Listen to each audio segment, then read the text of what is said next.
there I was. I was back in the airport. And so they rolled me up, they rolled me up to the terminal, and I roll up and I'm in a wheelchair, and so you know what that means? I get to skip the line. Focus on your strengths, people. And so they roll me up and they say, this is gonna be a full flight. I said, no worries. And so, they roll me down that long terminal.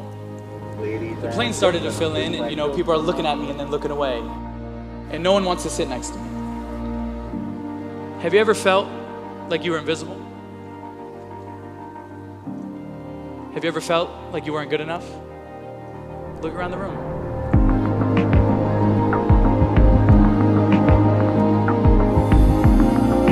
When I was a young kid, I didn't realize this whole package I had going on. I thought I was just a normal kid living life, but other people let me know that I was different.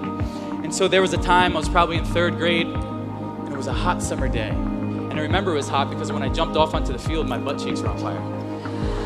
And so, I jump out of my wheelchair, we're about to play recess, and the kids are playing kickball. So I'm like, man, I'm gonna play kickball. And I remember, here I am, every game at that age is like the World Series. So I'm freaking out, I just scored. I'm waiting for someone to pour some water on me or Gatorade.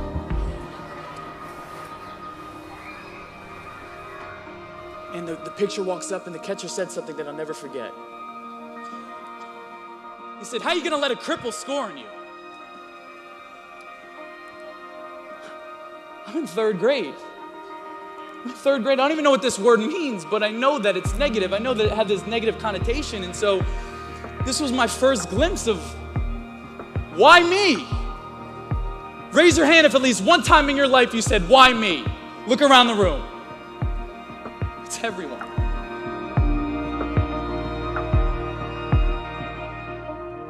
And so for me, I'm like, I just beat you fair and square. I don't even have legs and I beat you. Like, why are you calling me these names? I don't get it. Why me?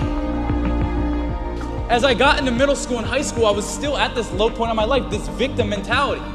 I was still asking myself, why do I have to be born like this? Why do I have to be born with no legs and one arm? Why do the kids have to make fun of me? Why do I have to go through these challenges? So I asked myself, Nick, what are you gonna do? What are you gonna do to get yourself out of this hole? And so sophomore year came around and my older brother was a wrestler. All my best friends were wrestlers, and I just thought wrestlers were the coolest thing in the world. I always looked up to wrestlers, and so, I thought about it. And I came into school one day, and my friends were like, Nick, you always tell people to try new things, get out of your comfort zone. Why don't you try wrestling? And I said, I can't, my arm. And what I mean by that is this arm, let me pull this guy, it looks like a potato. We call it the potato now, it used to look like a chicken wing. And so basically, this arm was about 5 inches longer than it is now. And my bone was growing faster than my skin. If I would have hit my arm hard enough, my bone would have came through my skin. And so I was thinking of a way how I could become a wrestler. And so I was like, all right, I'm gonna figure this out. And so I came home one day, I'm sure my mom remembers this very clearly. I waited for both my parents to come home and I sat them down and I said, Mom and Dad, I wanna be a wrestler.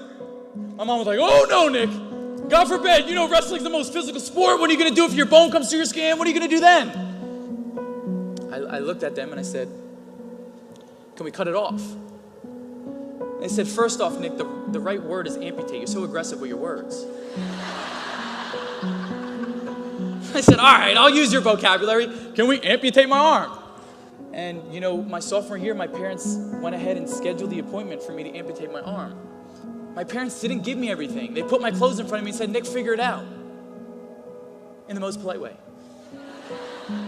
Or they put the food in front of me and they said, Nick, figure it out. I wasn't coddled. The biggest advantage I had by my parents raising me that way is my parents helped me exercise the muscle of falling on my face and getting back up. I remember how excited I went back to school. I looked at these people, I said, I'm gonna become a wrestler. And then, people laughed. Nick, let's be real. Let's be real. How are you gonna become an athlete, let alone a wrestler? You have no legs and one arm. But listen, in life, we're always gonna have the outside noise, right? We're always gonna have the outside noise, the haters, the naysayers, the people that tell us that our goals are too big, that we're not good enough, smart enough, pretty enough, whatever it may be. But we all have a choice. The choice is you can let the outside noise affect you or drive you. What's it gonna be? And so I looked at these people, I said, you're right. What was I thinking? I'm not going to become a wrestler. I'm going to become a varsity wrestler. And you're going to watch. What are you willing to give up for your dreams? I hope it's not a limb like me. But what are those limiting beliefs that you need to let go? That you need to cut off? I had about 17 stitches in my arm, and I go back to school with this big smile. I swear I was the happiest kid that just cut his arm off. And I came off the mat after getting my butt kicked as usual. And I remember I'm there trying to catch my breath. And this lady comes up to me crying. I'm like, oh God, what did I do wrong? She gets down on my level. She said, Nick, I want to thank you. I said, for what? Did you see that performance? She said, it's much more than that. She said, my daughter's over there on the sideline, and she never wanted to do a sport. She never wanted to do an extracurricular activity, but seeing you out there, she wants to try all these things. You not only motivated her, you not only inspired her, but you shifted her perspective. And that's when I realized, like, oh my God, not only does this feel good that I'm helping people, but I was on the mat for myself. I was being selfish. I was trying to dig myself out of a hole. I wasn't trying to motivate and be inspiring Nick. I was just trying to dig myself out of a hole.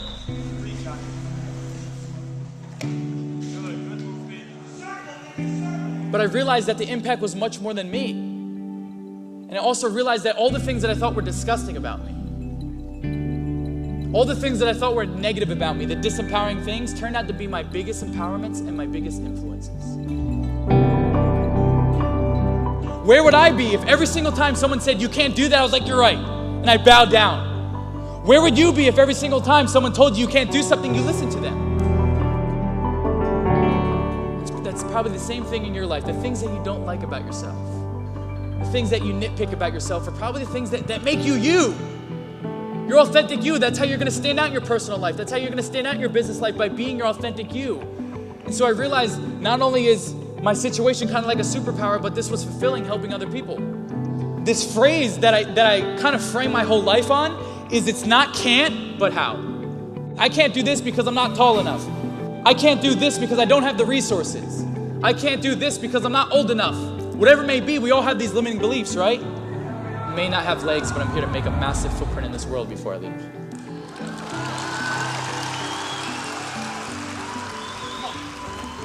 Come on. Because the one thing I've realized, and I'm saying this as a brother, is no one's coming to save you.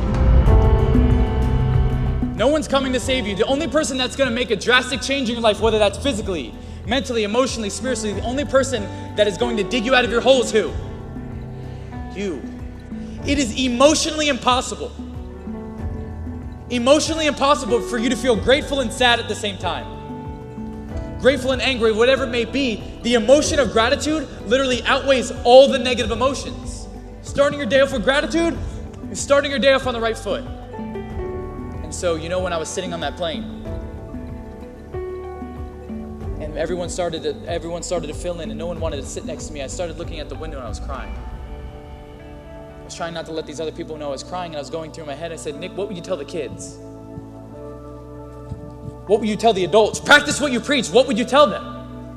And I said, it's the meaning I attach behind this. I could become the victim of the situation, or I could become the victor of the situation. What's it going to be? And so finally, two gentlemen had to sit down, and I'm thinking, and I finally realized it's the power of reframing. I said, I can sit here and cry all the way home. I can let this affect my day, my week, my month. Or Nick can celebrate the fact that he has the most legroom in this plane. In the snap of a finger, I took a situation that was disempowering, where Nick was literally crying on a plane, and I turned it into an empowering situation where I'm sitting here cracking up. I'm like, you guys pay a lot of money for this. It's all about the meaning you attach behind things. And the reason why it's so near dear in my heart, it saved my life. I love this quote by Nelson Mandela. Nelson Mandela says, I don't lose. I only win or learn.